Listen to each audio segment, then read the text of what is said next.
നമസ്കാരം. 1 ലക്ഷം കോടി രൂപയുടെ അനധികൃത സ്വത്താണ് എൻഫോഴ്സ്മെന്റ് ഡയറക്ടറേറ്റ് ഇതിനോടകം പിടിച്ചെടുത്തിട്ടുള്ളത് എന്ന് തുറന്നു പറഞ്ഞിരിക്കുകയാണ് പ്രധാനമന്ത്രി നരേന്ദ്രമോദി.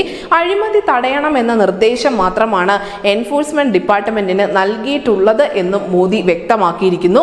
ഇഡിയെ കേന്ദ്ര സർക്കാർ ചട്ടുകമാക്കുന്നു എന്ന തരത്തിലുള്ള പ്രതിപക്ഷ പാർട്ടികളുടെ വിമർശനത്തെ പരാമർശിച്ച് സംസാരിക്കുകയായിരുന്നു പ്രധാനമന്ത്രി നരേന്ദ്രമോദി. ഇഡിയെ പ്രതിപക്ഷ നേതാക്കൾക്കെതിരായ ആയുധമാക്കി മാറ്റുന്നുവെന്ന ആരോപണങ്ങൾ ശക്തമായിരിക്കുന്നതിനിടയിലാണ് മോദി ഈ ഒരു കണക്ക് പുറത്തുവിടുന്നത്. ആദ്യമായാണ് ഈ ആരോപണത്തിന് മോദി മറുപടി പറയുന്നത് എന്നതും വളരെ ശ്രദ്ധേയമാണ്. ഇഡിയുടെ പേരിൽ തന്നെ ആക്ഷേപിക്കുന്നത് അഴിമതിക്കാരാണ് എന്നുകൂടി നരേന്ദ്രമോദി എടുത്തു പറയുന്നു. ലോക്സഭാ തെരഞ്ഞെടുപ്പ് തീയതികൾ പ്രഖ്യാപിച്ചതിനിടയിലാണ് ഇഡി ആരോപണങ്ങളിൽ പ്രധാനമന്ത്രി നരേന്ദ്രമോദി കണക്ക് സഹിതം മറുപടി പറഞ്ഞിരിക്കുന്നതെന്നതും വളരെ ശ്രദ്ധേയമാണ്.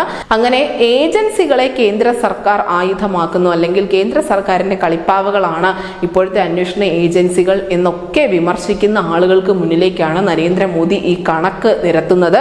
1 ലക്ഷം കോടി രൂപയുടെ അനധികൃത സ്വത്ത് എന്ന് പറയുമ്പോൾ അത് എത്രത്തോളമാണ് അതിന്റെ വ്യാപ്തി എന്ന് നമുക്ക് കൃത്യമായി മനസ്സിലാവും. എന്തായാലും ഈ കണക്ക് പുറത്ത് വന്നതോടുകൂടി വിമർശകരുടെ വായും അടഞ്ഞിട്ടുണ്ട്. News desk news India Malayalam.